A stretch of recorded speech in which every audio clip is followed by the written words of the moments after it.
Canal Escute Áudio Novel. Se inscreva. Novel Teoria Fanfic. Sistema de Inteligência Diária. Parte 6. Capítulo 61. Presente. Zachary baixou a cabeça, tomou um pequeno gole de vinho, e um lampejo de cálculo brilhou em seus olhos. Ele suspirou, fingindo impotência, talvez. Afinal, Calvin parece não saber respeitar os outros. Se fosse eu, com certeza viria pessoalmente antes para prestar minhas homenagens ao conde. As sobrancelhas do conde Fir se franziram fortemente, e a raiva começou a transparecer em seu rosto. O alvoroço do banquete pareceu ser atraído por essas palavras, e a atmosfera tornou-se um tanto pesada. Conde Fir ficou em silêncio por um momento, depois bateu na mesa. Esse Calvin precisa aprender uma lição. Deixe-nos saber que o norte não é um lugar sem lei. Para as ações subsequentes, quero que ele vá aos lugares mais perigosos, que esteja na linha de frente, pensou Conde Firs com um brilho frio nos olhos. Plano concluído. Zachary deu um leve sorriso, mas seu coração estava repleto de um prazer distorcido. A decisão do Conde Firs foi resultado de um planejamento meticuloso. Desde que Louise o fizera passar vergonha no banquete, uma onda de raiva vinha crescendo no coração de Zacarias. Principalmente o olhar desdenhoso de Louis, que havia ferido gravemente sua autoestima. Quem você pensa que é?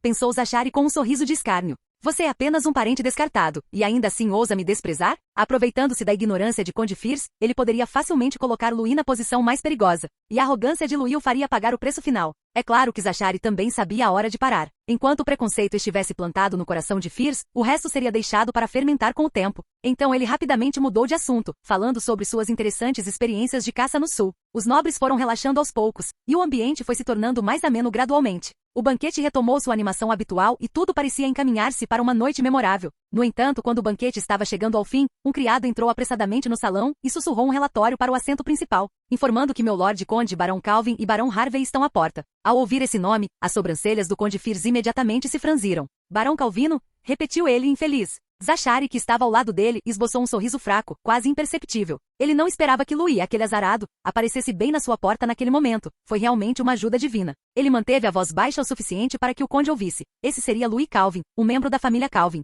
Conde Firs bufou friamente, com os olhos demonstrando claro desagrado. Deixe-o entrar, disse ele em tom gélido. Quero perguntar a ele que tipo de artimanha está tentando usar ao aparecer quando o banquete já está quase no fim. Em pouco tempo, as portas do salão se abriram lentamente e todos os olhares se voltaram unanimemente para a entrada. Louis e Owen fizeram uma entrada triunfal. Atrás deles seguiam 2 cavaleiros sem armadura, cada um carregando um grande saco de estopa nos ombros, exalando um leve cheiro de peixe. Eles pareciam deslocados no banquete. Os nobres observaram aquela cena em comum com confusão ou surpresa. A conversa e as risadas anteriores desapareceram instantaneamente, sem deixar vestígios. Conde Firs sentou-se no assento principal, e ao ver isso, seu rosto escureceu gradualmente. Principalmente quando viu os 2 sacos, seu coração se encheu de ainda mais raiva. Ele então se levantou abruptamente com um sorriso desdenhoso no rosto, e repreendeu. Louis Calvino, você realmente me decepciona. Chegar atrasado para um banquete desses e ainda ter uma atitude tão desdenhosa, sem nem mesmo entender a etiqueta nobre mais básica. Para que você se acha no feudo do conde? Seu olhar percorreu os sacos atrás de Louis, e a expressão em seu rosto tornou-se ainda mais desagradada. Olhe para esses sacos, para que serve isso?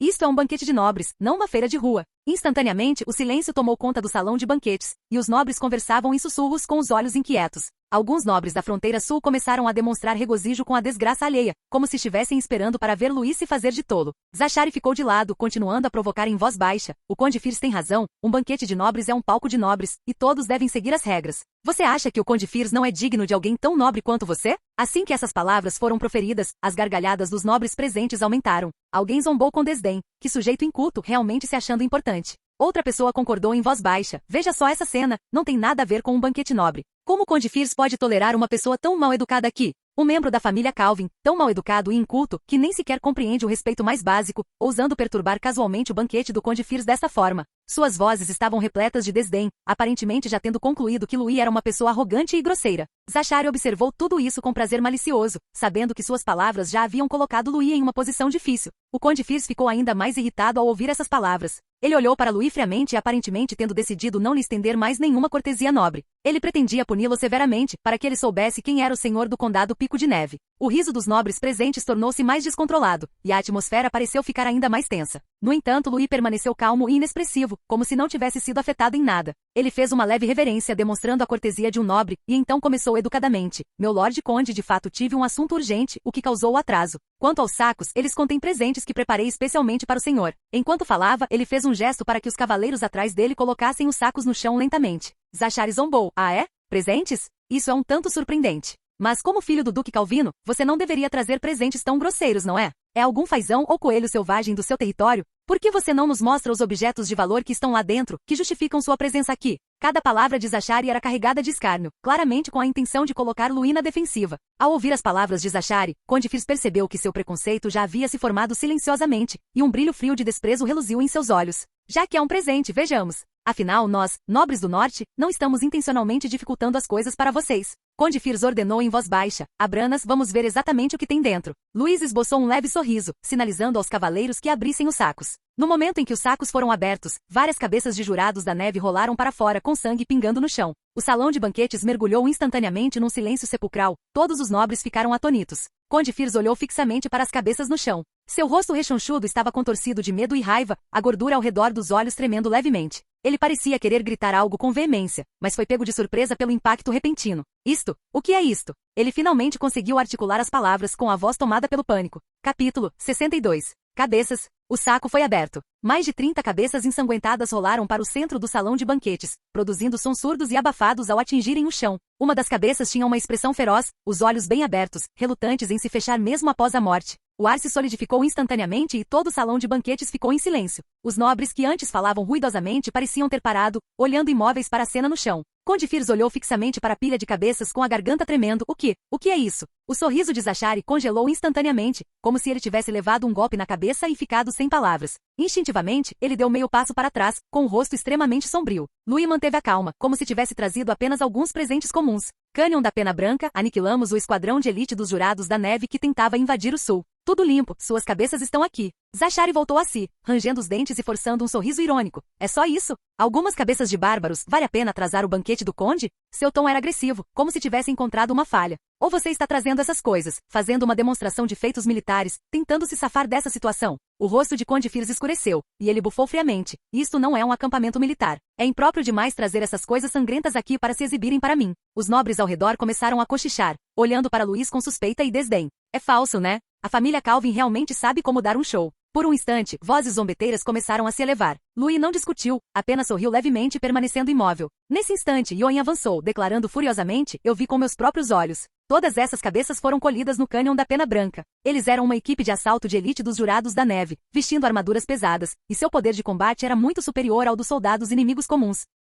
Ele olhou para os nobres ainda incrédulos, rangendo os dentes e acrescentando, quase morremos lá. Enquanto vocês bebiam e zombavam, o Barão Calvin apostava a vida contra os jurados da neve. O murmúrio parou por um instante, mas logo recomeçou. E parece um herói. Você já atuou por tempo suficiente, está na hora de encerrar, não é? Nesse instante, o nobre nórdico de aparência grisalha deu um passo lento para a frente. Ele estreitou os olhos, encarando fixamente a cabeça emaciada no chão, e de repente sua expressão mudou drasticamente. Esta cabeça é Askel. Sua voz tremia, seu tom revelando uma excitação e um ódio evidentes. Aquele velho cão que se escondia na floresta nevada durante anos e era bom em ataques noturnos. Minha propriedade foi parcialmente queimada há 3 anos, quando ele liderou um ataque noturno. Outro nobre vestido de cinza também praguejou em voz baixa. Meu tio foi emboscado e decapitado por ele naquela época, toda a sua família foi exterminada. Esse homem deveria ter morrido há muito tempo. Ao ouvirem o nome, Askel, muitos nobres do condado Pico de Neve presentes no salão de banquetes mudaram suas expressões. Alguns praguejaram em voz baixa, outros engasgaram, e alguns até ficaram com os olhos vermelhos na hora. Askel não era um homem forte e renomado no norte, mas era astuto e implacável, habilidoso em incursões noturnas e ataques surpresa. Durante mais de uma década, ele assediou continuamente o território do condado Pico de Neve, ganhando notoriedade por suas táticas de guerrilha, sendo assassinatos e incêndios criminosos comuns.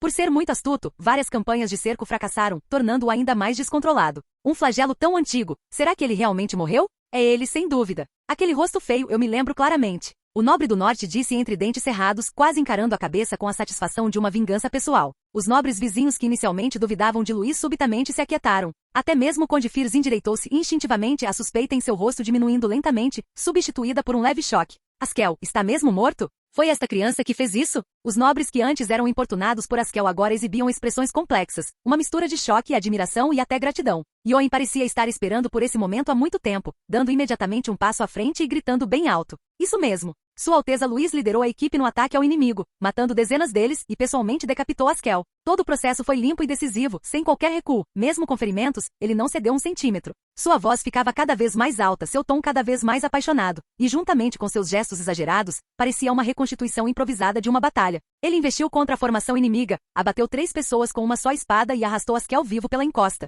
Juro que nunca me esquecerei dessa cena. Yoin, disse Louis calmamente lembrando-o. Yoin imediatamente fechou a boca e não disse mais nada. Louis não demonstrou nenhum sinal de orgulho no rosto, apenas um leve sorriso. Uma tarefa simples, nada demais. Quando os antigos nobres locais do norte olharam para ele novamente, seus olhos estavam completamente diferentes de antes. Acabou-se o desdém de esperar para ver uma piada, mas sério, respeitoso e até um pouco grato. Por outro lado, os nobres da fronteira do sul também começaram a cochichar. Esse jovem realmente tem muito talento. Zachary sempre dizia que era um playboy, mas acabou que... Alguém olhou discretamente para Zachary, depois lançou um olhar para Louis, com um lampejo de hesitação nos olhos. Zachary estava parado na beira da multidão, com a expressão facial mudando repetidamente. Ele podia sentir que os nobres da fronteira que inicialmente se sentiram atraídos por ele estavam agora, discretamente, voltando sua atenção para outra pessoa. Droga! Ele murmurou entre dentes cerrados, com os punhos cerrados em segredo. Ele não esperava que o que deveria ser uma armação para humilhar Louis se transformasse na apresentação solo de seu oponente. E ele se tornou o palhaço humilhado. Mas Zachary não falou mais nada, apenas se retirou em silêncio para o meio da multidão, aguardando a próxima oportunidade. A expressão de Conde Firs era uma mistura de choque e raiva. Ele não se importava com quem era Askel, que tipo de mal ele havia causado ao norte, ou quão extraordinário era que Louis o tivesse aniquilado. Ele só sabia que Louis não lhe havia dado a devida atenção e havia roubado a cena. E justamente quando ele estava prestes a explodir, Louis olhou para ele de repente e disse respeitosamente: na verdade, esta vitória deve-se principalmente ao planejamento estratégico e ao apoio de inteligência do Conde. Se você não tivesse enviado batedores para nos avisar antes da batalha e dirigido o posicionamento das tropas, não teria havido essa brilhante contra-emboscada. Todo o salão ficou em silêncio, os nobres trocaram olhares. Conde Firs ficou estupefato, seus lábios entreabertos. O que foi que eu mandei? Ele realmente não se lembrava de ter enviado ninguém, e tinha conhecido Louis pela primeira vez recentemente. Mas quando os méritos militares, a glória e a admiração da multidão, esses benefícios passaram pela sua cabeça. Modificação da memória própria ativada silenciosamente. Em apenas 2 segundos. Seus olhos brilharam novamente e um sorriso de alívio surgiu em seus lábios. Uma lembrança de enviar pessoalmente batedores surgiu em sua mente, e ele conseguia até mesmo se lembrar claramente de como havia organizado tudo brilhantemente. Ha. Conde Firs caiu na gargalhada de repente. Sim, foi exatamente o que eu combinei. Ele deu um tapa na coxa, elevando a voz com orgulho. Você realmente não me decepcionou. Capítulo 63. A morte do Conde de Fortret. Louis tinha suas próprias considerações ao dar crédito a Firs. Antes de chegar à cidade da Águia de Neve, ele havia reunido informações sobre o caráter de Firs a partir de dados que recebeu do sistema diário de inteligência. Covarde, vaidoso, extremamente egocêntrico e com predileção por levar o crédito sem contribuir. Um transtorno de personalidade narcisista típico. Pessoas como ele anseiam por elogios e temem o isolamento acima de tudo. Assim, em vez de deixá-lo trabalhar nos bastidores, foi melhor compartilhar proativamente alguns méritos militares e, por sua vez, ganhar boa vontade e conveniência. Afinal, qualquer pessoa com um olhar perspicaz poderia ver quem realmente fez o trabalho. Mais importante ainda, de acordo com a ordem de mobilização militar do governador do Território do Norte, todas as forças no Condado Pico de Neve deveriam ser coordenadas pela 5ª Legião, e o comandante nominal da 5ª Legião era Firs. Em outras palavras, sem uma ordem do Duque Edmundo, não importa quanto mérito Louis acumulasse, ele ainda teria que lutar sob o comando desse imprestável. Embora parecesse irracional, essa era a realidade. Louis não desconhecia as regras entre os nobres. Ele nasceu na mansão de uma das 8 grandes famílias nobres do Império.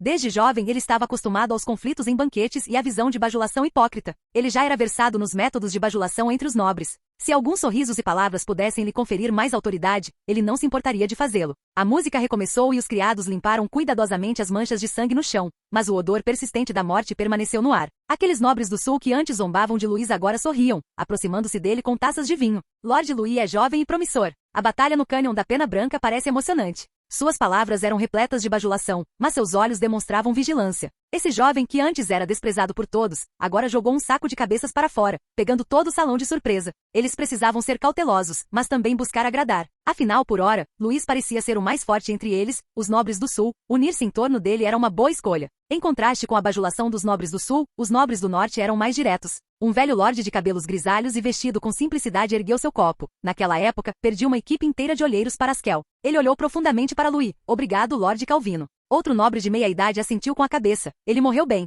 Você nos livrou de uma grande ameaça. Eles falaram poucas palavras, mas seu tom transmitia sinceridade. Sem que eles soubessem, a noite havia caído e os nobres partiram embriagados. Louis ficou junto à janela, observando as montanhas serem gradualmente engolidas pelo céu noturno. Esta noite foi apenas um aperitivo. Amanhã de manhã será o prato principal, porque amanhã era o dia designado para a Assembleia Formal. A 5ª Legião do Império estaria totalmente reunida amanhã de manhã, com Firs presidindo o anúncio do plano de combate abrangente contra os Jurados da Neve, a alocação de tropas, e o mais importante para Louis, o sistema de recompensas por mérito militar.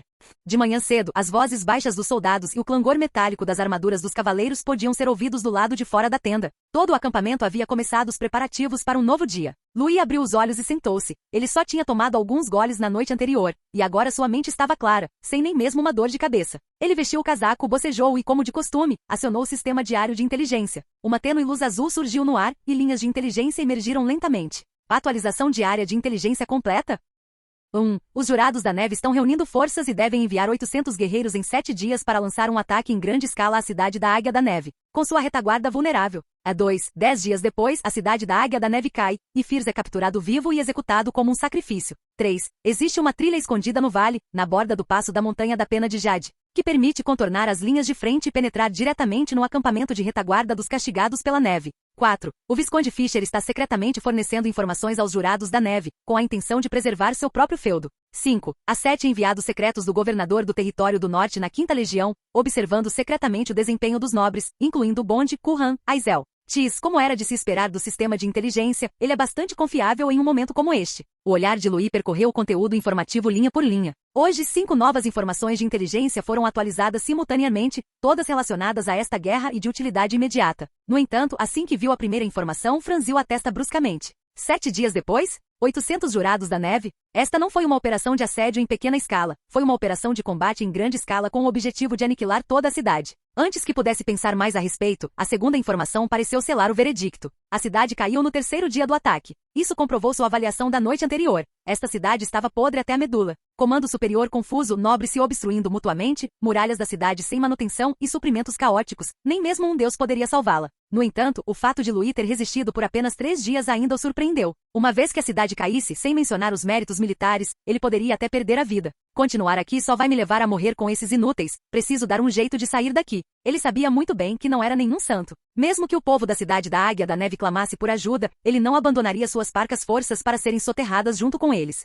Enquanto sua mente buscava desesperadamente uma saída, seu olhar se voltou para a terceira informação. Existe uma trilha escondida no vale, na borda do passo da Montanha da Pena de Jade, que pode contornar as linhas de frente e penetrar diretamente no acampamento de retaguarda dos Jurados da Neve, no condado Pico de Neve. Seus olhos brilharam e ele se inclinou para a frente. Uma forma de sobreviver, e uma oportunidade. Essa rota secreta permitia que ele contornasse silenciosamente a força principal do inimigo e atacasse sua fortaleza enquanto eles se dirigiam para o sul, em direção à cidade da Águia da Neve, lançando um ataque surpresa para cortar sua linha de suprimentos. A traseira é vulnerável. Então essa é a resposta. Em sua mente começou a simular a futura situação de batalha. O inimigo atacaria em 7 dias, e a cidade cairia em 10 dias.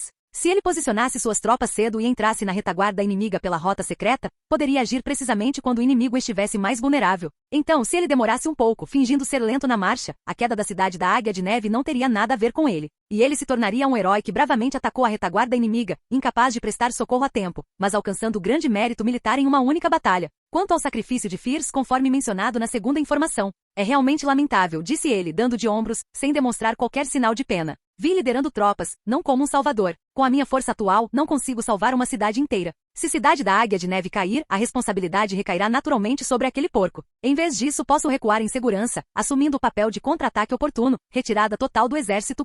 Ele então examinou a quarta informação. Fisher, ele tinha uma certa impressão dele, parecia um jovem nobre honesto e simples, mas não esperava que fosse tão reservado. No entanto, se surgisse uma oportunidade, ele poderia ser capaz de atraí-lo e usá-lo. Finalmente, a quinta informação. 7 enviados secretos do governador do Território do Norte. Seus olhos brilharam levemente. Inspetores? Ótimo. Ele deu uma risadinha discreta e estalou os dedos. Vou dar um show para vocês, para que vejam como é de verdade um jovem herói que muda o rumo das coisas. Capítulo 64. Reunião pré-guerra. Louis fechou o painel de informações, levantou-se, lavou-se e preparou-se para ir ao conselho de guerra. Ele trocou de roupa e vestiu um traje formal nobre bordado em tons de dourado escuro, com o cinto da espada na diagonal e as botas polidas até brilharem. Ele precisava se vestir adequadamente para tal ocasião, pelo menos para parecer um jovem herói. Ele empurrou a tenda e caminhou diretamente para o centro do acampamento militar. Ao longo do caminho, muitos cavaleiros e jovens oficiais o viram, com olhares ora respeitosos, ora curiosos, e todos se curvaram em saudação. Afinal, a notícia de que ele havia matado um guerreiro de elite dos Jurados da Neve no banquete da noite passada se espalhou por toda a 5ª Legião. Momentos depois, Louis chegou à tenda central. Guardas permaneciam em posição solene do lado de fora da tenda, ladeados por 2 fileiras de estandartes militares do condado Pico de Neve, ostentando diversos brasões de famílias nobres, enquanto rostos conhecidos e desconhecidos entravam continuamente. O interior da grande tenda era espaçoso, com uma mesa de areia circular coberta de mapas e modelos táticos no centro, e vários círculos de cadeiras de madeira com encosto alto ao redor, quase todos ocupados. Graças à sua excelente atuação de ontem, Louis também garantiu uma vaga no círculo mais seleto.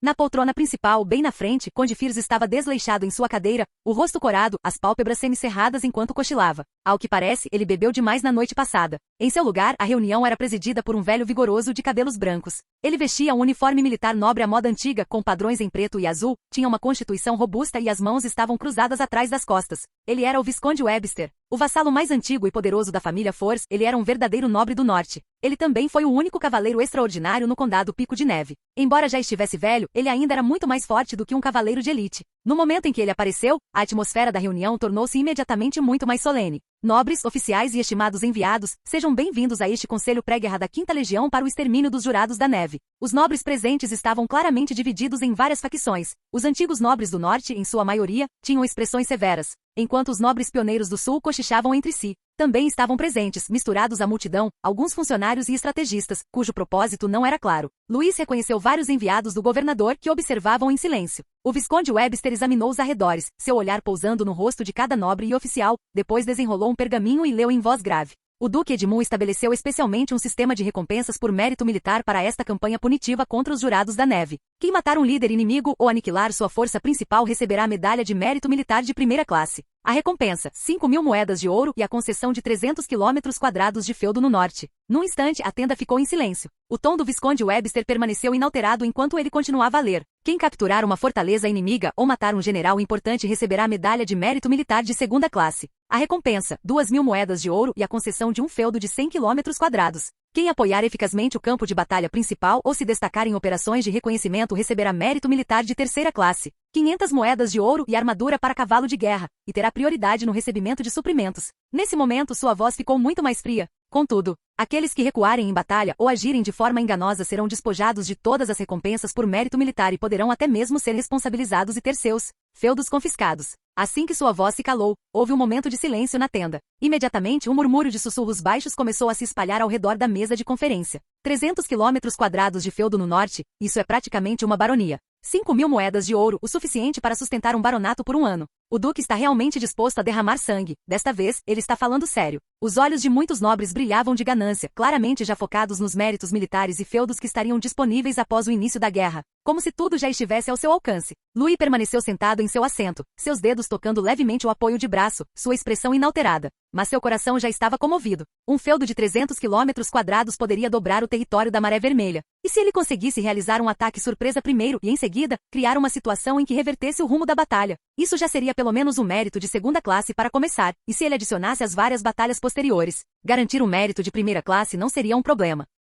O Visconde Webster largou o pergaminho e falou lentamente. A seguir, o relatório de inteligência sobre as forças inimigas. Ele apontou para a mesa de areia sobre a mesa, que retratava um mapa do condado Pico de Neve. 3 locais no mapa foram coloridos de vermelho, destacando-se de forma proeminente. O Visconde Webster levantou o dedo e bateu na mesa de areia. Esses ratos, não essas baratas, sempre agem nas sombras. Se você encontrar uma, 9 em cada 10 vezes haverá um enxame inteiro. Assim que você demonstrar um pouco de fraqueza, elas sairão rastejando das fendas no chão e te morderão. Seu tom era calmo, mas a analogia era um tanto nauseante. Atualmente foram confirmados 3 grandes focos de atividade inimiga no condado Pico de Neve. Ele apontou sucessivamente para os 3 pontos vermelhos no mapa, localizados perto das montanhas profundas ao norte, da Cordilheira Pena de Jade ao nordeste e da área de mineração a noroeste. O primeiro fica perto das terras altas da Sombra da Neve nas montanhas. A localização exata do esconderijo deles nas montanhas ainda não está clara. A segunda fica na área da Cordilheira Pena de Jade, onde os batedores desaparecem com frequência. A terceira fica perto da mina da Presa de Gelo, onde havia uma antiga mina que começou a apresentar atividade incomum há 6 meses.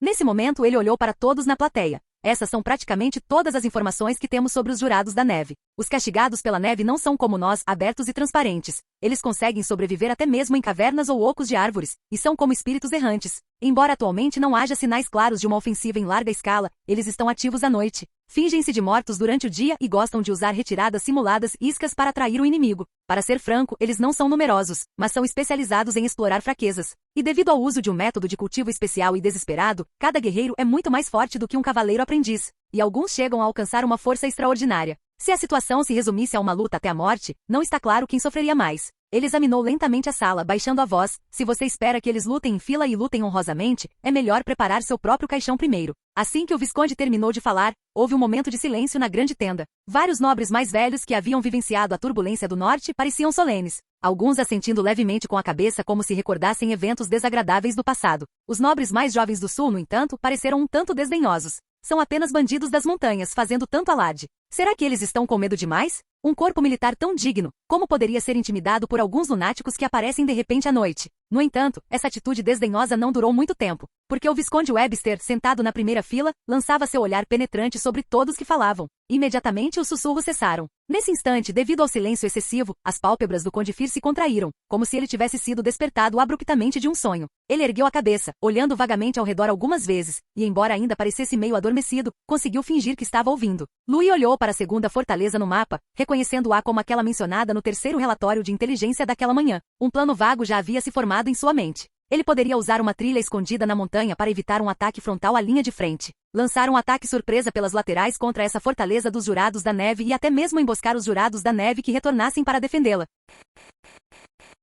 Canal Escute Áudio Novel. Capítulo 65. Comando. Assim que o Visconde Webster terminou de explicar a distribuição e os riscos das fortalezas inimigas, o ambiente na tenda principal mergulhou num breve silêncio, com todos aguardando a próxima proposta de posicionamento. O Visconde Webster falou com um tom sério e solene. Com base nas informações atuais, a área da mina da presa de gelo tem um terreno relativamente plano. Então poderíamos considerar priorizar a eliminação dessa fortaleza e, em seguida, usá-la como ponto de partida para avançar e derrotar o inimigo um por um. Este é o método mais seguro. Alguns nobres da velha guarda assentiram com a cabeça, concordando claramente com essa implantação constante e cautelosa. Mas antes que ele pudesse explicar melhor, uma voz rouca e um tanto embriagada o interrompeu de repente. Velho, por que o senhor está tão lento? Todos olharam em direção ao assento principal. O Conde Firs estava encostado no encosto da cadeira, mal conseguindo se endireitar, com o rosto ainda bastante corado pela embriaguez. Ele apontou para os 3 pontos vermelhos na mesa de areia. Se vamos lutar, que seja todos juntos. Esses 3 ninhos de ratos. Por que não os eliminamos simultaneamente? Vamos reunir 5.000 homens. Do que temos medo? Os nobres presentes entreolharam-se, sem saber o que dizer, e um silêncio se instalou.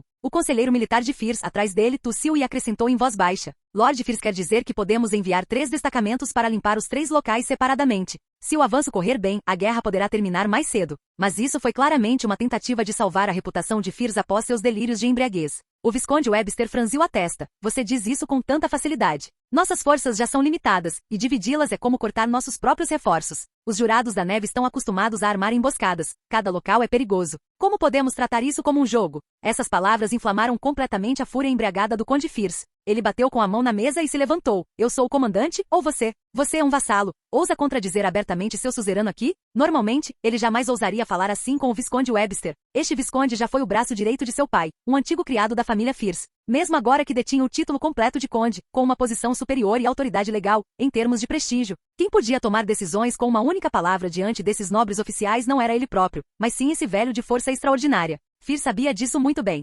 Infelizmente, ele estava bêbado hoje, e por isso sua frustração explodiu com a ajuda do álcool. O rosto do Visconde Webster empalideceu instantaneamente, como se tivesse levado um tapa em público. Mas ele não respondeu imediatamente, simplesmente permaneceu em silêncio, com as mãos cruzadas atrás das costas, reprimindo a raiva. Porque ele era um vassalo, e Firs era seu suzerano. Mesmo que esse senhor estivesse bêbado e falando bobagens, ele não poderia ser completamente humilhado nessa situação. Toda a sala de guerra estava em silêncio. A atmosfera era muito opressiva. Já que você é tão tímido quanto um rato, eu decido. Firs se levantou, cambaleou alguns passos até a mesa de areia e bateu com força o dedo nos 3 pontos vermelhos. Esses 3 pontos inimigos, nós os ocuparemos todos de uma vez. Vamos escolher alguns do exército expedicionário do sul e aqueles poucos nobres guerreiros do norte. Que eles partam como vanguarda. Eu ficarei na cidade da Águia da Neve, supervisionando o comando. Somente com o destacamento de forças em 3 frentes poderemos demonstrar verdadeiramente o poder do nosso exército. Quando ele disse supervisionar o comando, seu tom de voz se elevou um pouco, como se ele realmente se visse como um comandante capaz de elaborar estratégias e vencer batalhas à distância. Houve um momento de silêncio na sala.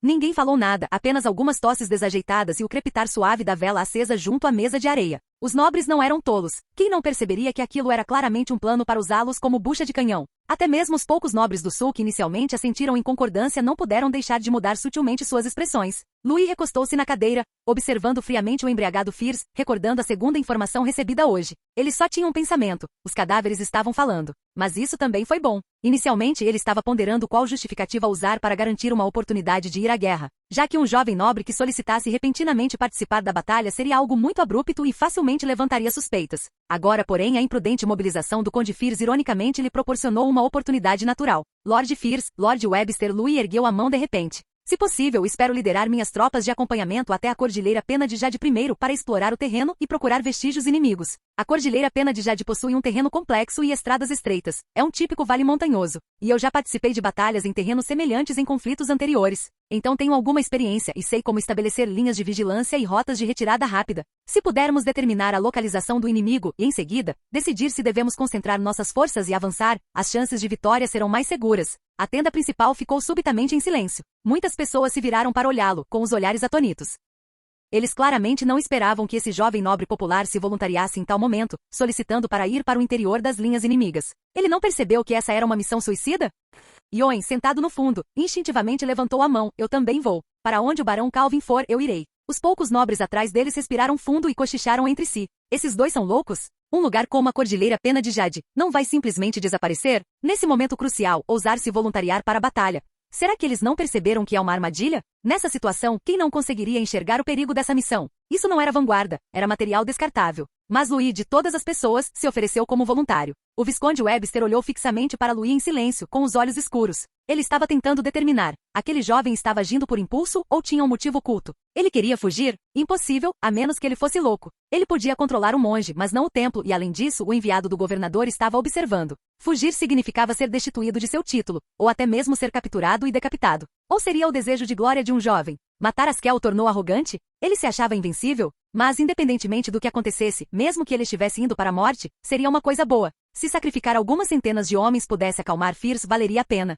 Nesse caso, disse Webster com a mesma firmeza de sempre, deixem que o Barão Calvin e o Barão Harvey liderem suas tropas até a Cordilheira Pena de Jade. Lembrem-se, concentrem-se no reconhecimento e não ajam precipitadamente. Sim, respondeu Louis, inclinando a cabeça. Então, Webster mencionou casualmente alguns nobres pioneiros do sul com origens superficiais, instruindo-os a liderar suas respectivas equipes até as outras duas fortalezas para um reconhecimento simulado. Os rostos daqueles que foram chamados empalideceram instantaneamente, e eles hesitaram em falar. Todos sabiam que aquilo não era um reconhecimento, era uma missão de desminagem. Mas ninguém ousou desafiar a ordem, e alguns até guardavam ressentimento secreto de Louis, acreditando que se ele não tivesse saltado, seus nomes não teriam sido divulgados. A reunião não durou muito mais tempo. O Visconde Webster providenciou brevemente algumas questões logísticas e, em seguida, anunciou o encerramento da reunião. Os nobres se levantaram, suas expressões variadas, mas todos pareciam bastante sombrios. Afinal, o comando de toda a 5ª Legião estava nas mãos de um conde muito pouco confiável.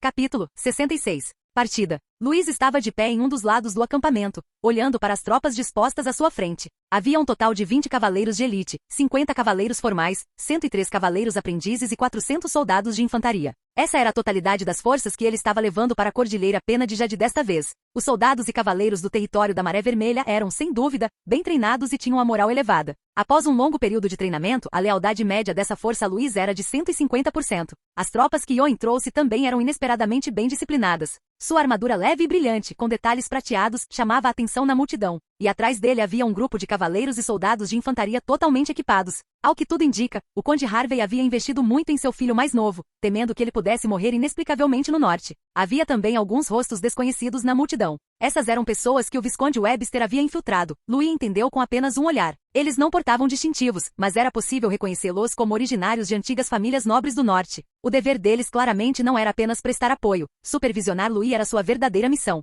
E o que mais chamou a atenção de Louis foi um cavaleiro de elite chamado Bond. Ele permaneceu em silêncio, com uma expressão fria, sem nunca deixar a mão no punho da espada. Ele simplesmente parecia um pouco feio, nada parecido com o 007. Embora parecesse modesto, Louis, que possuía o sistema diário de inteligência, compreendeu muito bem que aquela pessoa era um enviado da mansão do governador. Se Louis cometesse qualquer ato de traição contra o Império, teria o direito de executar primeiro e prestar contas depois. Então Louis disse a Lambert e aos outros cavaleiros de elite para ficarem de olho nele, para que ele não enlouquecesse de repente e o matasse. Enquanto Louis organizava a formação militar, Yoen chegou. Ele dispensou os outros com um gesto de mão, baixando a voz para perguntar. A propósito, chefe, por que o senhor se ofereceu para ir à Cordilheira Pena de Jade? É claro que Louis não podia dizer diretamente a ele que possuía o sistema diário de inteligência. O motivo? Louis pensou por um instante, mas estava com preguiça de inventar um palpite, talvez. Sinto que existe uma oportunidade de ganhar mérito. Entendo. Yoen tinha uma expressão que dizia, compreendo o que você quer dizer. Você realmente infiltrou um informante entre os jurados da neve, não é? Louis ficou ligeiramente atônito. Hã? Olha, no dia em que você me salvou, não foi porque você sabia onde eu estava? E aí você por acaso sabia que Askel pegaria a rota do cânion, e dessa vez você escolheu a Cordilheira Pena de Jade. Yoen ficou cada vez mais entusiasmado enquanto falava. Como era de se esperar do chefe, ter um informante infiltrado nos jurados da neve é incrível. Louis olhou para ele com uma expressão complexa, mas não explicou muita coisa. Yoen deu um tapinha no peito, aliviado, e disse, desta vez, talvez até consigamos aproveitar uma grande conquista. Os preparativos estavam quase concluídos. As tropas formaram 4 colunas, seus capacetes de ferro reluzindo à luz do sol, e uma energia de batalha vagamente perceptível no ar. A buzina soou. Louis montou em seu cavalo, examinou a área com o olhar e ergueu a mão para acenar. Partir. Alvo. Cordilheira Pena de Jade. Antes do amanhecer, o nevoeiro de neve no norte era denso e a visibilidade era totalmente cinza e branca. As terras altas de Snowpeak jaziam em um silêncio sepulcral, onde os jurados da neve de 3 fortalezas haviam se reunido. Um totem escuro e retorcido erguia-se no centro da terra árida. Barnes estava de pé na plataforma do totem, vestido com pele de lobo do gelo. Pintura de guerra vermelha estendia-se de sua testa até o peito, e um antigo machado de batalha do abismo estava a seus pés. Ele era um dos descendentes da nobreza remanescente da antiga Terra da Neve, tendo testemunhado pessoalmente a noite em que a cavalaria de ferro do Império Sangue de Ferro devastou a capital da neve e as planícies nevadas foram consumidas pelo fogo. Todos os seus irmãos morreram no expurgo do Império, apenas ele escapou. Assim, ele se tornou um dos fundadores dos Jurados da Neve, e também um dos 8 anciãos dos Jurados da Neve. Atualmente ele comandava os Jurados da Neve, localizados no Condado Pico de Neve. Ele era extremamente leal a Shiro, o líder dos Jurados da Neve, a quem via como a última esperança da antiga linhagem real. Dessa vez, Shiro ordenou pessoalmente que Barnes atacasse a cidade da Águia da Neve com força total, sem permitir falhas. Barnes olhou para os milhares de guerreiros lá embaixo. Essas pessoas não eram uma ralé, eram elites que sobreviveram ao massacre nas planícies nevadas. Eles estavam vestidos com armaduras, feitas de peles de animais ásperas ou placas de ferro frio. Cada peça de equipamento era diferente, mas todas traziam as marcas de um longo período de combate. Na frente, formações com escudos e lanças, cujas longas lanças, adornadas com ossos de animais, reluziam friamente na névoa. Atrás deles estavam batedores montados em lobos. Lobos das neves gigantes permaneciam em silêncio no chão árido, seus olhos azuis brilhando. E depois havia a unidade mais temida, a unidade Lobo Louco. Estavam envoltos em tecido preto e fragmentos de ossos, empunhando espadas curtas, com os rostos pintados com a marca de sangue do antigo deus do abismo gélido. Eram a elite da elite dos Jurados da Neve. Todo o exército não possuía bandeira militar, nem comando unificado, mas tinha sua própria ordem. Eles estavam esperando. Aguardando apenas um comando, eles poderiam inundar Cidade da Águia de Neve como uma avalanche. Os antigos sacerdotes do abismo ajoelharam-se diante do totem, entoando palavras ancestrais em voz baixa, seus sons ecoando pela terra árida, como um pesadelo que se infiltra nos corações das pessoas. Eles amaldiçoaram o império na antiga língua do país da neve, relembrando a ruína de sua nação. Eles queimaram nossas casas, eles mataram nossos irmãos. Os guerreiros também bateram no peito e rugiram juntos, suas vozes se elevando em ondas. Barney segurou o antigo emblema despedaçado, seu olhar percorrendo a multidão na terra árida. Todos vocês reconhecem isso, disse ele com voz grave. Este é o emblema da Terra da Neve. Ele ergueu o emblema no alto, depois o soltou, deixando-o cair no chão frio. Já tivemos nosso próprio país com uma capital da neve, uma corte real e um nome. Foi o Império de Ferro e Sangue que destruiu tudo isso, queimou nossas casas, matou nossos parentes e esmagou nossa dignidade com sua cavalaria de ferro. Ele fez uma pausa por um instante com um olhar gélido. Nós somos os Jurados da Neve, não rebeldes, mas sobreviventes de uma nação. Agora, aqueles bárbaros do sul estão reunindo seus exércitos novamente para nos aniquilar completamente. Muito bom. Ele estendeu a mão e agarrou o antigo machado de batalha do abismo, com a lâmina apontando para o sul. Desta vez, contra-atacaremos cedo. Tomaremos a cidade da Águia da Neve. Teremos sangue por sangue. Assim que sua voz se calou, os guerreiros cortaram os dedos e espalharam o sangue no chão diante do totem. Isso representava a determinação deles em derrubar o império. Então começou o verdadeiro sacrifício. Vários nobres e cavaleiros vestidos com trajes imperiais foram pendurados de cabeça para baixo sobre um altar de gelo. Suas bocas estavam entupidas com trapos, permitindo apenas gemidos abafados. Eles tinham feridas pelo corpo, e o sangue pingava continuamente, escorrendo pelas ranhuras do altar. Os antigos sacerdotes do abismo caminhavam à frente deles, acariciando suavemente a superfície fria da pedra, entoando encantamentos ancestrais. Deus ancestral do abismo gélido, por favor, conceda sua bênção. O chão tremeu levemente e um vago som de movimento veio de debaixo do altar de gelo. A névoa se condensou e o ar pareceu ser sugado. Os corpos dos cativos começaram a definhar, seu sangue aparentemente drenado, sangue negro escorrendo de seus orifícios, finalmente transformando-se em restos esqueléticos. Um estranho fogo azul surgiu no topo do totem, e um som abafado e anormal veio do subsolo. Os sacerdotes traduziram em voz alta as palavras do antigo Deus. O Deus permitiu isso. Os guerreiros irromperam em um brado de júbilo, rasgando o mundo silencioso. Barnes ergueu seu machado de batalha, com a lâmina apontando na direção da cidade da Águia de Neve. Partir. Sem bandeiras, sem tambores. Figuras como uma maré negra moviam-se silenciosamente através do vento e da neve, dirigindo-se diretamente para a cidade da Águia da Neve. Capítulo 67. Ataque. O vento frio da noite varria o vale, cortando os rostos como facas. Louis conduziu sua equipe por uma pequena trilha que levava à crista da montanha Pena de Jade. A trilha na montanha era estreita, com paredes rochosas verticais em ambos os lados, com largura suficiente apenas para a passagem de pessoas em fila indiana. Os cavalos não conseguiam mais passar, então todos desmontaram, puxando com força as rédeas e caminhando em fila, um após o outro. Como pode haver um caminho na montanha? Yoen exclamou, olhando para o vale profundo abaixo de seus pés, sentindo um formigamento no couro cabeludo. Não está marcado no mapa. Pode ser uma antiga rota de contrabando, respondeu Louis casualmente com uma expressão calma. Um velho caçador me contou sobre ela. Ele não deu mais explicações, continuando a liderar a equipe. Atrás dele, Bond observava em silêncio a equipe que se aproximava. Ele era um enviado do governador do Território do Norte, ostensivamente para fornecer aconselhamento militar, mas na realidade, para supervisionar se os nobres estavam fingindo obediência ou traindo o império. Ele vinha observando essa equipe durante toda a jornada. Cada soldado carregava uma arma reserva, seu equipamento, embora não fosse ornamentado, era limpo e eficiente, projetado inteiramente para o combate prático. Além disso, sua formação era impecável. Até mesmo os soldados de suprimentos, responsáveis pela retaguarda, não demonstraram sinais de pânico. Assim que Luiz dava uma ordem, até o último soldado reagia imediatamente, sem precisar de supervisão. Parece um exército cuidadosamente treinado, pensou Bond. Não um exército improvisado, e muito menos aqueles soldados aristocráticos do sul que só sabem se exibir. Naturalmente, o que mais o surpreendeu foi o próprio Louis. O jovem não era velho, mas era genuinamente respeitado por seus subordinados. Ele sempre caminhava bem à frente da equipe, não tinha assistentes ao seu redor, nem falava palavras desnecessárias, parando ocasionalmente para verificar o terreno, com uma expressão tão concentrada quanto a de um caçador. À esquerda, há uma bifurcação. Louis liderou pessoalmente a vanguarda por uma encosta ainda mais estreita. Bond não conseguiu evitar olhar para Louis. Esse nobre herdeiro não parecia ser alguém recém-chegado à região. Ao contrário, dava a impressão de estar inspecionando seu próprio quintal com um ar de controle. O mais surpreendente foi o caminho de montanha em que se encontravam, que era claramente uma rota escondida que quase ninguém havia descoberto. Não estava marcado nos mapas militares, e a julgar pelo estado do mato ao redor, parecia que ninguém jamais havia percorrido aquele caminho. No entanto, Louis caminhou sem hesitar, como se já conhecesse cada curva, cada pedra. Se eu tivesse que apontar uma falha. Bond franziu a testa, seu olhar pousando na equipe de suprimentos atrasada no final da trilha da montanha. O ritmo da marcha deles era visivelmente mais lento, como se estivessem deliberadamente atrasando o processo. Nesse instante, quando a equipe no final do percurso acabava de se estabilizar, 2 cavaleiros batedores galoparam em sua direção.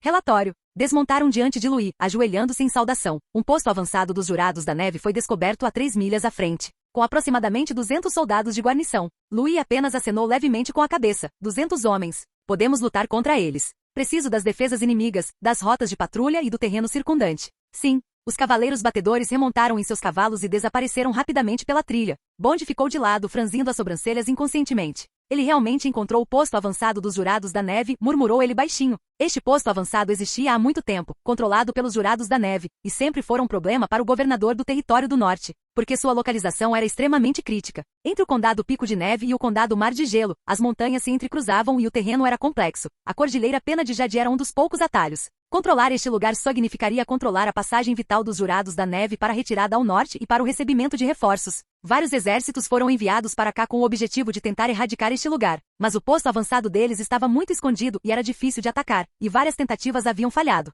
Se Louis conseguisse mesmo conquistar esse lugar, seria, no mínimo, um mérito de primeira classe. Mas o problema era que ele não havia solicitado reforços, não havia observado nada e nem sequer hesitado um pouco. Com um simples, podemos lutar, ele pretendia confrontá-lo diretamente? Ele foi ousado demais. Bond olhou para as costas do jovem que caminhava à sua frente, com as emoções à flor da pele. Mas logo ele percebeu outra coisa. Como é possível que um posto avançado tão importante como a Cordilheira Pena de Jade tenha apenas 200 homens? Esse número não parecia certo. Era impossível que os Jurados da Neve tivessem apenas 200 homens em uma localização tão estratégica. Onde estavam as outras forças? Bond teve subitamente uma premonição sinistra.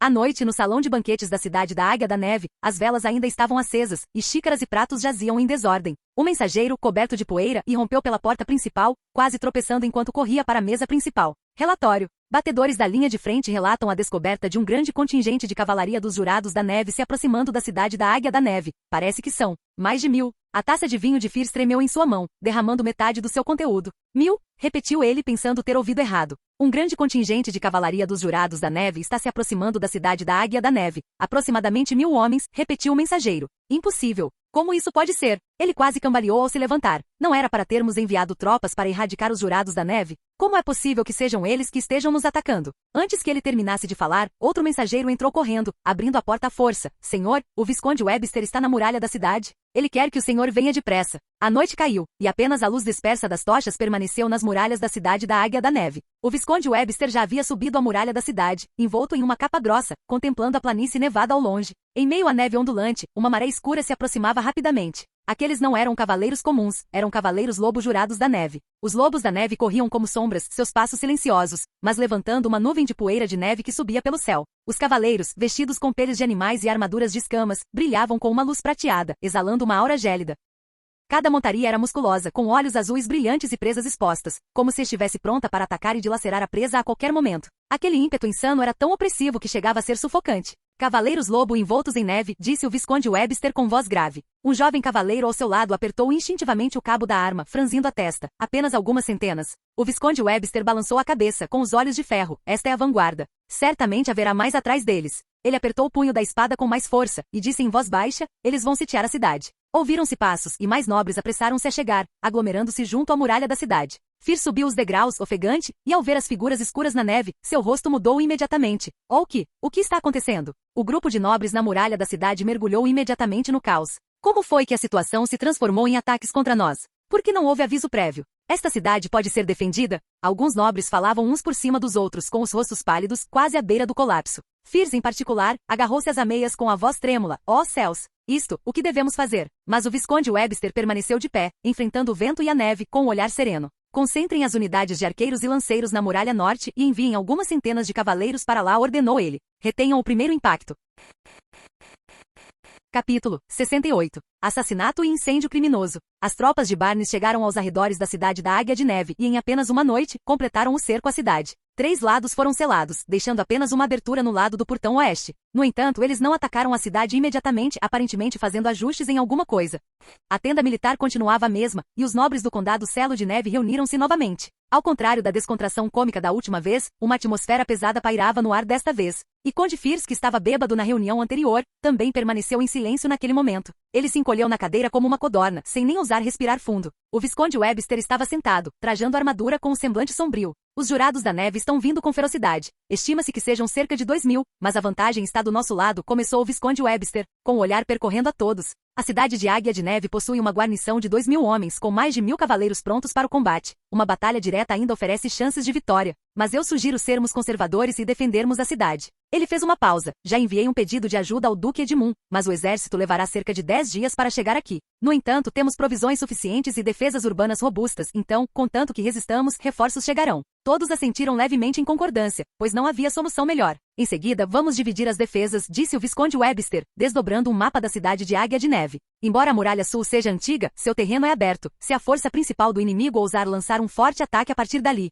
poderá ser aniquilada de uma só vez. Sugiro que os nobres pioneiros do sul aguardem. Vocês são novos e ágeis, e suas reações são rápidas, o que os torna perfeitamente adequados para defendê-la aqui. Seu tom mudou, e ele olhou para vários nobres do norte. Quanto às muralhas norte e leste, que ficam próximas ao celeiro e às áreas vitais da cidade interna, elas exigem alguém familiarizado com o terreno para ficar encarregado. Os soldados rasos das famílias tradicionais são os que melhor conhecem essas seções e, portanto, são mais fáceis de mobilizar. Suas palavras eram logicamente coerentes e soavam impecáveis. Mas os nobres do sul trocaram olhares, e suas expressões mudaram imediatamente. Isso claramente lhes conferiu as posições mais perigosas e ingratas. Por outro lado, nenhum nobre do norte se pronunciou. Pareciam ter um entendimento tácito, apenas assentindo silenciosamente, aceitando o favoritismo do duque. Vários jovens nobres pioneiros do sul abriram a boca, querendo dizer algo, mas no fim se calaram. Por um instante fez-se silêncio na grande tenda. Todos entenderam, mas ninguém se manifestou. Conde Firs, na cabeceira da mesa, pareceu não ter ouvido, baixando ainda mais a cabeça. A reunião prosseguiu. O Visconde Webster organizou outros detalhes defensivos um a um. As bestas nas torres de flechas precisam ser recalibradas e verificadas pelo menos 2 vezes ao dia. O óleo derretido e as pedras de amassar devem ser preparados com antecedência e manuseados por mãos experientes, para evitar atrasos. A frequência das operações de revezamento nas muralhas da cidade deve ser aumentada, especialmente ao redor do portão oeste. Quando a última ordem foi dada, a reunião finalmente terminou. Do lado de fora do salão, o vento frio uivava. Vários nobres do sul saíram juntos da tenda com os rostos pálidos. O que você quer dizer com somos novos e rápidos? Zombou um deles. Parece bom, mas qualquer um com olhos pode ver que você está nos empurrando para o fogo. Essas raposas velhas do norte, cada uma protegendo a sua com unhas e dentes. Elas realmente nos tratam como forasteiros. E tem gente aqui, mas as vidas também precisam ser levadas em consideração. Embora as palavras fossem duras, o tom não ousou ser muito alto. Eles só conseguiram expressar algumas queixas ao vento frio. Mas naquela mesma noite, pessoas de muitas famílias nobres começaram a se movimentar discretamente. Alguém estava verificando secretamente as celas e rédeas nos estábulos. Os turnos dos guardas das muralhas da cidade foram alterados, mas alguém lhes passou algumas moedas de ouro. Passagens mais secretas perto dos portões da cidade e os esgotos atrás da fortaleza também começaram a ser vasculhados em busca de atividades suspeitas. Eles estavam planejando suas próprias rotas de fuga. Os jurados da neve haviam sitiado a cidade, e a cidade da Águia da Neve ainda não havia caído, mas aqueles que a defendiam já nutriam seus próprios motivos ocultos. A noite caiu e o silêncio reinou. Mover, Louis deu a ordem em voz baixa. Mais de 100 cavaleiros da Maré Vermelha se levantaram silenciosamente, usando a trilha da montanha como cobertura para se aproximarem do acampamento dos castigados pela neve por trás. Os batedores já haviam mapeado as linhas de patrulha inimigas, e Louis escolheu o ponto mais fraco, rompendo as linhas de uma só vez. A equipe de vanguarda invadiu o acampamento e imediatamente acendeu fogueiras, derramando óleo para lamparinas e disparando flechas. Diversas tendas foram imediatamente consumidas pelas chamas. À medida que o incêndio se alastrava, a retaguarda do acampamento inimigo mergulhou no caos. Na parte de trás do acampamento, um raio de luz vermelha surgiu como um meteoro. Lambert liderou o ataque, seguido por 10 cavaleiros da Maré Vermelha de elite, como sombras. Uma aura de batalha se entrelaçou em uma passagem carmesim, penetrando diretamente em direção à tenda de comando central dos Jurados da Neve. Dentro da tenda principal, o general comandante dos Jurados da Neve acordou subitamente ao ouvir o caos lá fora. Franziu a testa, pegou imediatamente seu machado de batalha e saiu correndo. Ataque inimigo? Como isso é possível? Como eles encontraram? Antes que ele pudesse terminar, a lâmina da espada chegou. Ele bloqueou instantaneamente com seu machado. Uma aura de batalha irrompeu, colidindo diretamente com o golpe de Lambert, fazendo com que Lambert e seu cavalo de guerra cambaleassem para trás vários passos. A aura de batalha transbordante fez a tenda tremer, rasgando a lona e demonstrando sua profunda força. Infelizmente foi inútil. 10 cavaleiros da Maré Vermelha de elite entraram silenciosamente, a luz da fogueira refletindo em suas armaduras como ceifadores. O general rugiu e brandiu seu machado. O vento do machado foi feroz, empurrando 2 pessoas para trás. Mas os cavaleiros da Maré Vermelha cooperaram perfeitamente. Seu ataque foi impenetrável, avançando passo a passo. Lambert estabilizou o corpo e sua espada longa avançou novamente. O general lutou para bloquear o golpe. Ele tentou contra-atacar novamente, mas foi atingido no ombro e no braço por 2 cavaleiros que vieram pela lateral, espalhando sangue. Logo em seguida, um brilho frio reluziu atrás dele, e uma lança de aço atravessou seu peito. O machado caiu no chão, os olhos do general dos Jurados da Neve arregalados, ainda cheios de incredulidade antes de morrer. Do lado de fora da tenda, a luz da fogueira iluminava o vale, e gritos irrompiam por toda parte. Os cavaleiros da Maré Vermelha se dividiram em várias equipes, como torrentes de chamas que brotam da noite, cruzando o acampamento inimigo e incendiando tudo. É claro que eles não estavam simplesmente ateando fogo aleatoriamente, lugares como celeiros e tesourarias não foram incendiados, mas sim ocupados por pessoas. Chamas se alastraram para o céu e o exército inimigo mergulhou no caos total. Os Jurados da Neve estavam completamente despreparados. Seu comandante estava morto, e o ajudante também fora decapitado, pego de surpresa. Guerreiros fugiram na noite e à luz de fogueiras, alguns com armadura, outros descalços, gritando por toda parte. Ataque inimigo! Onde está? Traseira. É a traseira não, o lado norte também. Os gritos eram confusos e ninguém conseguia dizer com clareza quantos inimigos havia ou de onde vinham. Os esquadrões da Maré Vermelha invadiam e recuavam continuamente, mudando de alvo a cada poucos instantes. Antes que o inimigo pudesse organizar um contra-ataque, o acampamento vizinho já estava em chamas. Em pouco tempo, as linhas de batalha foram completamente cortadas. A força principal dos cavaleiros da Maré Vermelha finalmente atacou, 30 homens por equipe, investindo de várias partes da floresta montanhosa. Uma carga atingiu em cheio a área de acampamento mais densamente povoada. Os Jurados da Neve mal conseguiram organizar resistência antes de serem dispersos por cascos, dilacerados por pontas de lança e incinerados pela aura da batalha. Pequenas equipes tentaram formar fileiras, mas foram completamente suprimidas antes mesmo de conseguirem formar uma formação de batalha. Soldados comuns fugiram, tropeçaram, gritaram e correram em direção à floresta, passando por cima dos cadáveres uns dos outros. Mas eles foram abatidos na floresta pelos cavaleiros da Maré Vermelha que se moviam furtivamente. Todo o acampamento parecia ter sido engolido pelo inferno. O chão estava manchado de vermelho pelo fogo, e lama misturada com sangue escorria sob os pés. A caçada começou. Louis estava de pé junto à torre em chamas, a luz vermelha refletindo em seus olhos, exibindo-se discretamente. Capítulo 69, Fim e Início. A noite sobre a cordilheira Pena de Jade permaneceu densa, com focos de incêndio persistentes nas montanhas, iluminando a neve manchada de sangue. A batalha havia terminado. As táticas de flanqueamento da Maré Vermelha foram um sucesso completo. As forças dos Jurados da Neve foram forçadas a se fragmentar em várias unidades isoladas, perdendo a coordenação e sendo derrotadas uma a uma. Isso foi um massacre, não uma batalha. Embora os cavaleiros trazidos por Yoin não tivessem experiência prática em combate, sob a orientação dos cavaleiros da Maré Vermelha, eles foram designados para a periferia, especificamente para eliminar os inimigos que tentassem escapar. Eles patrulhavam as bordas do campo de batalha em escalões, interceptando todos os inimigos que tentavam fugir e abatendo-os com uma única espada. Mas afinal, os Jurados da Neve não eram soldados comuns. Eles fugiram, inflamando o espírito de luta dentro de seus corpos, entrando à força em um estado de fervura de sangue, e ainda assim causaram consideráveis baixas. Alguns conseguiram escapar, fugindo para o norte e levando notícias dessa batalha sangrenta. Mas isso já não podia mudar o resultado. A cordilheira Pena de Jade havia caído. Entretanto, o lado de Louis sofreu baixas mínimas, perdendo apenas 18 cavaleiros, enquanto os Jurados da Neve foram quase completamente aniquilados. Toda a batalha foi precisa e rápida, como uma aniquilação perfeita em um ataque noturno. É claro que se não houvesse aquele pequeno caminho, e se não fosse pela proteção da noite, Louis, mesmo com o triplo da força, teria sido arrastado para um atoleiro pelos Jurados da Neve. Bond estava de pé na tenda dilapidada, olhando para a agora pacificada cordilheira Pena de Jade, com o rosto tomado por descrença. Ele olhou para as manchas de sangue espalhadas pelo campo de batalha e, em seguida, para os cavaleiros da Maré Vermelha que estavam se alinhando e se reorganizando. Isto, nós levamos. Ele murmurou. O Duque Edmund não conseguia resolver a questão da fortaleza da Cordilheira Pena de Jade há vários anos, sempre a considerando um grande problema. Mas agora, em uma única noite, Louis o havia levado. Limpo e decisivo, sem longas disputas, sem cercos caóticos e nem mesmo uma batalha frontal decente. Bond olhou para aquela figura jovem. Louis estava de pé num ponto alto da trilha da montanha, dando instruções calmas a vários cavaleiros sobre assuntos pós-batalha. Era como se tudo estivesse exatamente como deveria estar. Um verdadeiro herói jovem, sussurrou Bond. Yoen estava ao lado de Louis, mal conseguindo conter o sorriso. Eu mereci meu mérito, não é? Perguntou ele em voz baixa, com um tom de excitação incontida. Quando este relatório de batalha for enviado, meu nome deve estar nele para o governador, certo? Ele mal havia movido um dedo, apenas liderando aquele grupo de cavaleiros para interceptar algumas ondas de soldados em fuga.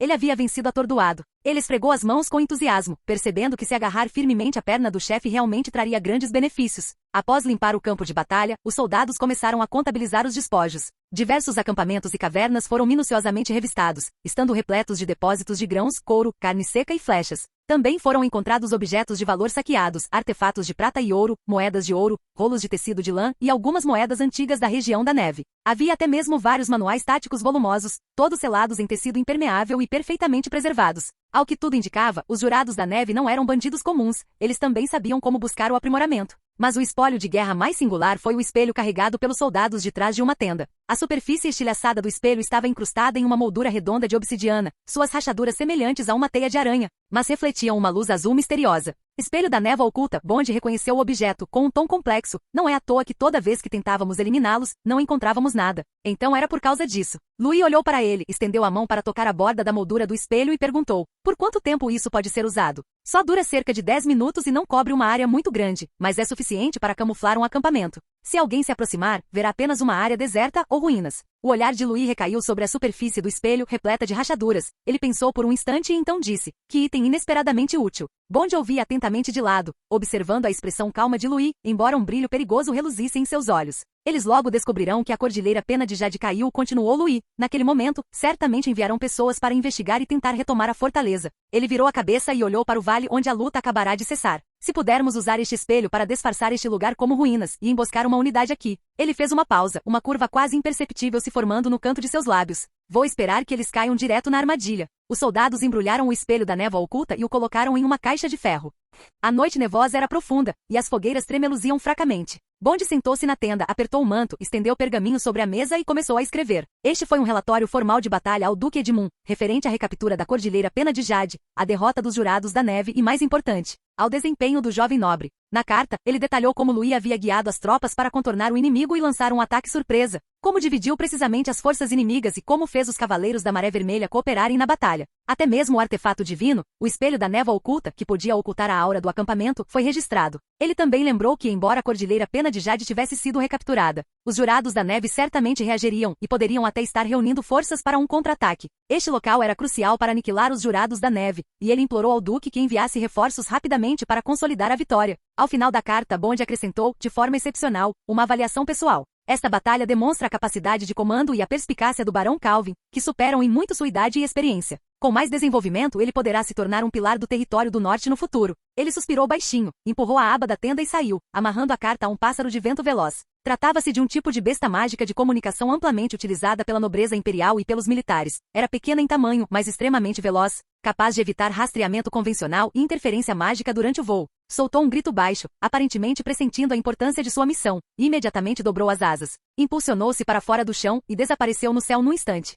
O Visconde Webster andava um tanto perturbado ultimamente. No primeiro dia do cerco dos Jurados da Neve, eles aproveitaram a neblina e a noite para lançar um ataque de reconhecimento. Eles não pareciam ansiosos para atacar a cidade, mas sim para desestabilizar o moral dos defensores. O Visconde Webster guardou as muralhas da cidade a noite toda, com os nervos à flor da pele, mas o que realmente lhe dava dor de cabeça não era o inimigo, e sim o seu próprio povo. As forças nobres de várias regiões não tinham qualquer senso de coordenação. Eles ignoraram ordens e deslocamentos, e seus reforços eram lentos. Ele já havia perdido a paciência diversas vezes por causa disso, mas foi em vão. Alguns dos antigos nobres do território do norte ainda obedeciam às suas ordens. Mas aqueles senhores da fronteira do sul, embora aparentemente cordiais, mostravam-se hesitantes ou negligentes quando se tratava de efetivamente mobilizar tropas.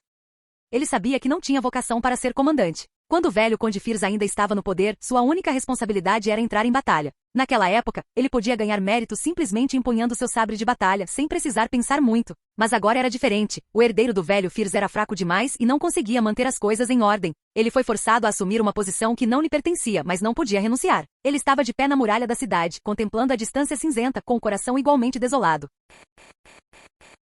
Capítulo 70. Fuga. No final da noite seguinte, um toque de buzina urgente ecoou na direção do portão sul. Isso foi seguido por gritos e o brilho do fogo. O Visconde Webster não havia dormido. Imediatamente vestiu sua armadura e saiu correndo de sua tenda com o rosto sombrio. Aquela área era guardada por uma pequena ordem de cavaleiros nobres, poucos em número e mal equipados. Ele esperava que resistissem por alguns dias, mas algo aconteceu muito depressa. Quando ele conduziu seus homens até lá, toda aquela seção da muralha havia se transformado em um matadouro. O sangue escorria pelos degraus de pedra e os destroços da armadura estavam misturados com membros decepados. Corpos pendiam de cabeça para baixo nas ameias, os olhos ainda abertos, os rostos congelados em um terror que ainda não havia desaparecido. Não houve sobreviventes. Matem, rugiu o Visconde Webster brandindo pessoalmente seu machado enquanto avançava. Seu machado de batalha era pesado e feroz, derrubando vários guerreiros jurados da neve ao redor com um único golpe, sua aura de batalha ardendo como um fogo furioso. Os cavaleiros o seguiram de perto, lutando desesperadamente, e só gradualmente reconquistaram a muralha da cidade em meio ao caos. Com a aproximação do amanhecer, focos residuais de incêndio ainda ardiam, e o ar estava impregnado com o cheiro de carvão e sangue. O Visconde Webster estava encostado em uma meia danificada, sua armadura salpicada de sangue, um corte na testa e sangue escorrendo pelo queixo. Ele olhava fixamente para a frente, com o peito a arfar violentamente. Se a defesa foi tão difícil no segundo dia, o que eles fariam em seguida? Assim que o céu começou a clarear, a notícia já havia se espalhado por toda a cidade. Todos os defensores do Portão Sul estão mortos. Os jurados da neve já invadiram. Dizem que aquele pequeno nobre desertou em batalha e já havia se juntado ao inimigo. Os rumores se espalharam, o pânico tomou conta das ruas e o moral do exército começou a vacilar. O Visconde Webster não teve permissão para descansar por muito tempo. Naquela noite, a força principal dos jurados da neve avançou. Eles não lançaram um ataque imediato à cidade, direcionando seus trabucos para o portão norte. Voxux! O primeiro projétil negro rasgou o céu, deixando um rastro de fumaça densa ao cair. Explodiu com um estrondo. Uma nuvem de névoa escura como breu se abriu de repente, exalando um cheiro pútrido e envolvendo diretamente metade da torre de flechas.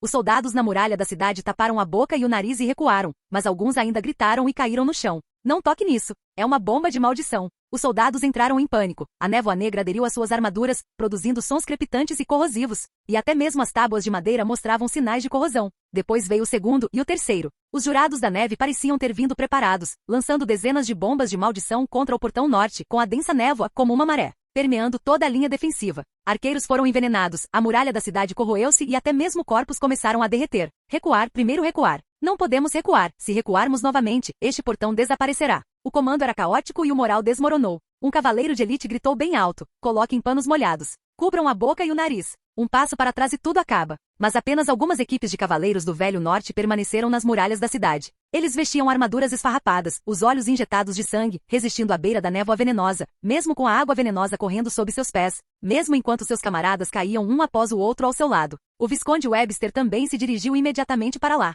Ele chegou à torre da cidade com os ferimentos ainda por cicatrizar. De pé na torre de flechas envolta em névoa venenosa, ele cerrou os dentes e ordenou: transfiram metade dos cavaleiros das muralhas leste e sul para reforçar. O portão norte não aguenta. Os mensageiros saíram correndo, dispersando-se em grupos em todas as direções. Em menos de meia hora, eles retornaram um a um com expressões rígidas. Ao informar o Visconde, uma certa casa nobre recusou-se a prestar apoio, alegando a necessidade de manter firmemente sua própria linha defensiva. Um certo lorde alegou ter sofrido pesadas baixas e estar impossibilitado de redistribuir suas tropas.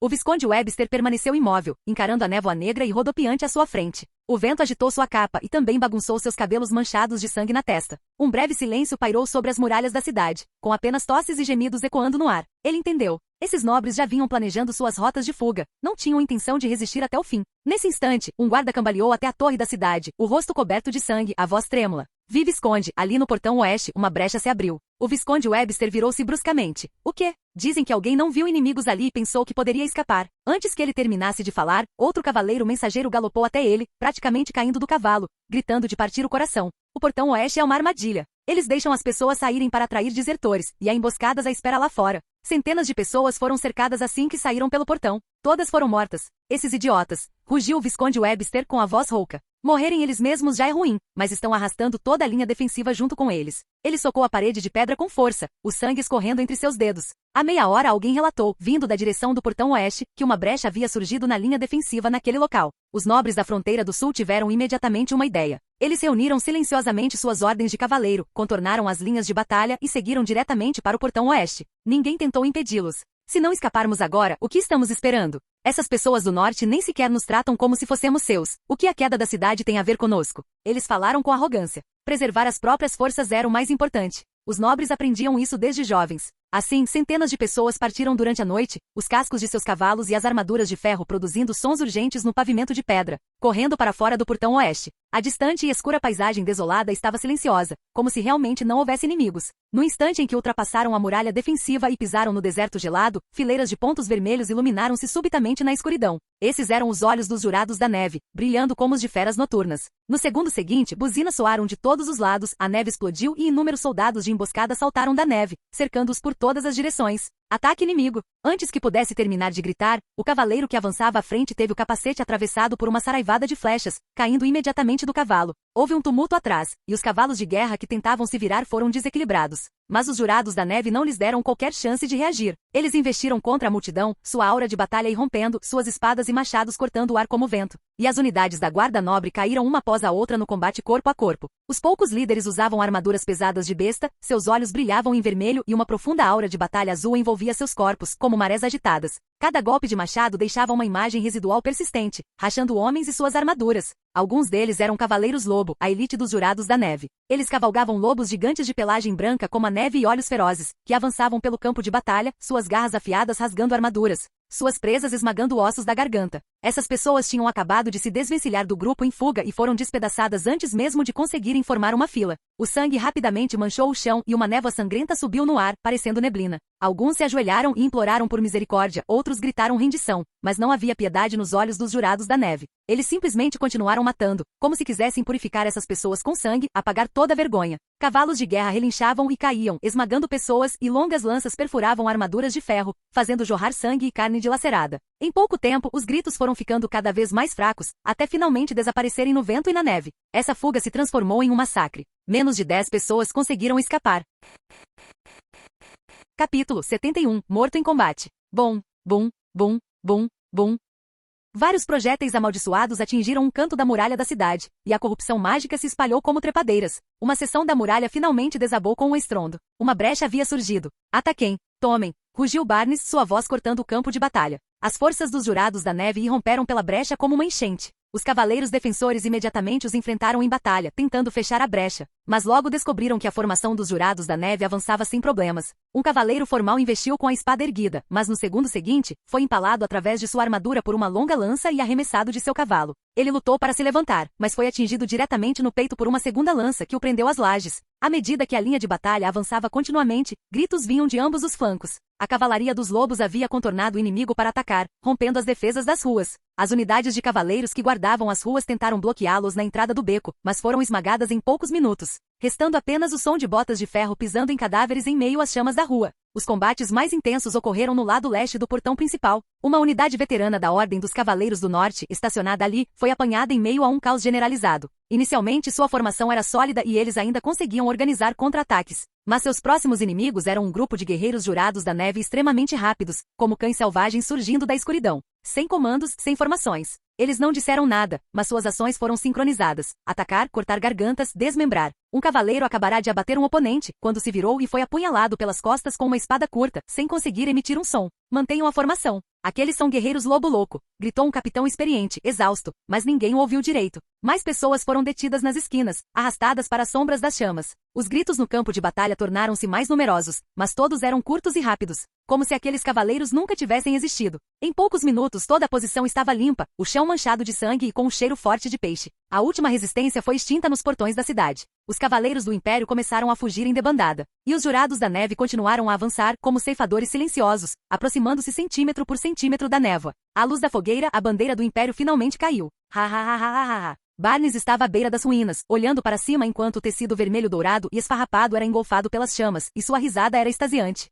As defesas do exército imperial não resistiram nem por uma hora. A resistência era como um pedaço de papel incendiado, queimando brevemente antes de se transformar em cinzas. Com a rua principal rompida e as defesas do centro da cidade em colapso, Cidade da Águia de Neve foi oficialmente declarada rendida. Cavaleiros privados de comando fugiram em pânico, enquanto nobres, totalmente desprovidos de dignidade, lutavam para escapar para fora da cidade, chegando a pisotear seus criados caídos para se salvarem. Não me impeçam. Sou um visconde. Sou um nobre imperial. Eu posso pagar. Eu tenho ouro. Lamentos e gritos se misturavam ao sangue e ao fogo, mas os jurados da neve permaneceram em silêncio, apenas continuando seu massacre. Em frente às ruínas do salão principal, o Visconde Fisher avançou cambaleando, com o rosto tomado por bajulação, bloqueando o caminho de Barnes. Vossa Excelência, sou eu, Fisher. Fui eu quem enviou o mapa de defesa da Cidade da Águia da Neve. Ele bateu no peito, falando com urgência. Eu mesmo entreguei esse mapa. Sem mim, como vocês teriam tido tanto sucesso? Barnes estreitou os olhos, uma expressão quase de deleite surgindo em seu rosto enquanto o olhava. É você. Ele riu enquanto se aproximava, colocando a mão no ombro de Fisher.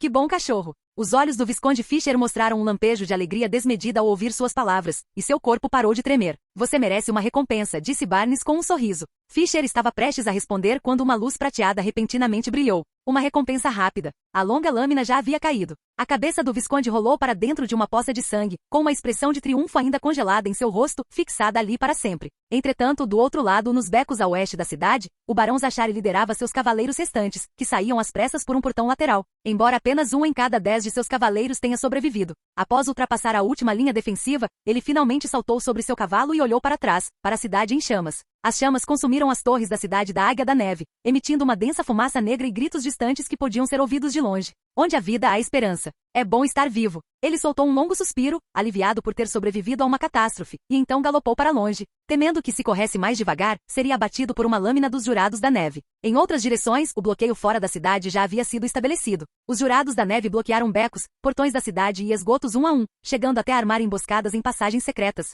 Alguns guardas de famílias nobres conseguiram romper o cerco, mas muitos outros foram mortos em meio ao caos. Lamentos, súplicas por misericórdia e sangue se misturavam à fumaça densa e aos focos de incêndio persistentes. Toda a cidade de Águia de Neve havia se transformado em um matadouro. A cidade era indefensável. De um lado do campo de batalha, o Visconde Webster, vestido com uma armadura de placas danificada, permanecia em meio às paredes destruídas e ruínas, com sangue escorrendo de sua têmpora descendo por sua mandíbula e manchando sua capa. Ele contemplou as forças inimigas que avançavam como uma maré, com a mão no punho da espada e os olhos firmes como ferro. Ele deu suas ordens finais aos cavaleiros restantes. Primeiro esquadrão, escoltem o pequeno Fierce para romper o bloqueio. Vão o mais longe que puderem. Segundo esquadrão, incendeiem o celeiro e o tesouro. Aqueles filhos da puta não vão levar nada. Terceiro esquadrão. Ele fez uma pausa, seu olhar percorrendo a direção dos guerreiros lobo louco que avançavam de longe. Sigam-me, para bloquear aqueles cães selvagens. Os cavaleiros não disseram mais nada, montaram em seus cavalos, desembainharam suas espadas e partiram em direções diferentes. E o Visconde Webster apertou a espada de guerra na mão, respirou fundo, e de repente deu um passo à frente.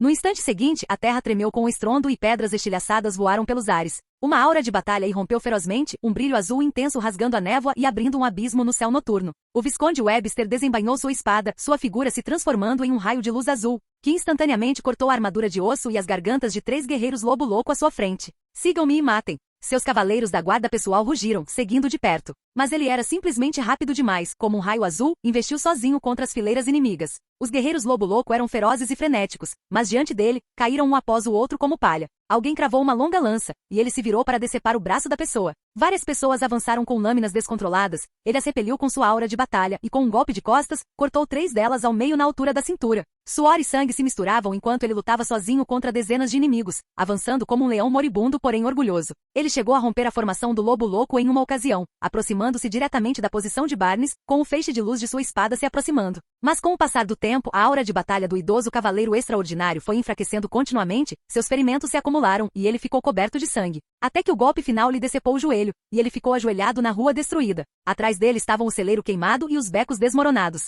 Diante dele estendia-se a maré negra dos jurados da neve, e seus rugidos ecoavam pelo céu. Ele olhou para a bandeira do dragão imperial pisoteada na lama, seu peito subindo e descendo violentamente, sangue escorrendo do canto da boca. Irmão mais velho, me desculpe. Ele murmurou com a voz tão baixa quanto o vento, só espero que aquela criança consiga escapar. Suas pálpebras começaram a se fechar lentamente, e o último resquício de sua aura de batalha se extinguiu silenciosamente na lâmina de sua espada. Fim do vídeo. Para acesso antecipado à continuação dos vídeos, ou para incentivar o canal, vire membro. Muito obrigado.